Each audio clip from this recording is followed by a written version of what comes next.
Alors Mathieu Carlin, vous êtes le chef pâtissier de l'hôtel de Crillon.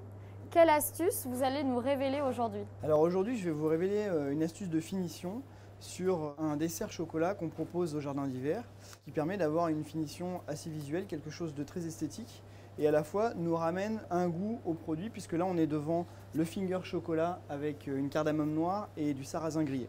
On a un biscuit cacao en base, une mousse au chocolat, un croustillant au sarrasin à l'intérieur et du coup on amène cette épice qui est la cardamome noire mais par petites touches, c'est-à-dire que je n'ai pas voulu que ce soit vraiment à l'intérieur du gâteau pour qu'on ait une sensation de fumée qu'a la cardamome noire, mais que ce soit vraiment délicat et que ça vienne effleurer le dessert et non pas que ce soit une présence qui passe par-dessus le chocolat. Bien sûr. Donc on a choisi de faire un crémeux à la cardamome noire en gardant vraiment le chocolat juste pour le dessert et on vient finir donc ce dessert avec un petit crémeux sur le dessus. Pour cela on prend une petite douille à Saint-Honoré et on vient dessiner délicatement. On voit que c'est de la maîtrise, hein. Sur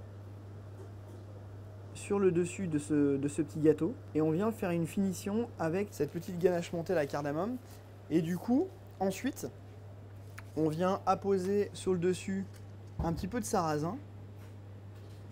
Donc le sarrasin qui va ajouter quoi au niveau du goût? Donc le sarrasin, on a le croustillant, on a aussi un petit peu de caramel puisqu'on le caramélise et il est légèrement salé, donc on a aussi un exhausteur de goût pour le chocolat. Et ce qu'on peut faire aussi, alors ça c'est une petite astuce que je vous donne, quand vous utilisez des épices ou quand vous utilisez un accompagnement dans votre gâteau, vous pouvez très bien prendre une râpe pour finaliser votre dessert, que ce soit un dessert à la maison ou un petit gâteau, et vous pouvez bien venir râper délicatement sur le dessus du gâteau. Ça va donner un côté un peu fumé en bouche. Exactement, mais alors là on en a déjà dans le crémeux que je viens de dessiner sur le gâteau, mais là on vient encore rajouter une petite note de fraîcheur en le râpant sur le dessus. Ouais, on sent un peu des flavances de citronnelle un peu. Alors là on a plutôt, oui, un peu citronnelle, du fumé, un peu un aspect marqué, cuir, et du coup ça se marie très très bien avec le chocolat. Donc en finition, on vient rajouter un tout petit fil chocolat sur le dessus. Donc toujours le détail à son apogée. Donc là c'est vraiment pour lui donner un petit peu d'élégance. Et puis nous ici on appose un petit sigle Hôtel de Crillon. Et Mathieu Carlin. Non, Hôtel de Crillon.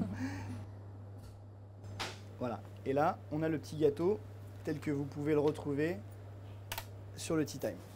Merci beaucoup pour cette astuce Mathieu Carlin. Je vous en prie, c'est un plaisir. On va passer à la dégustation du Tea Time.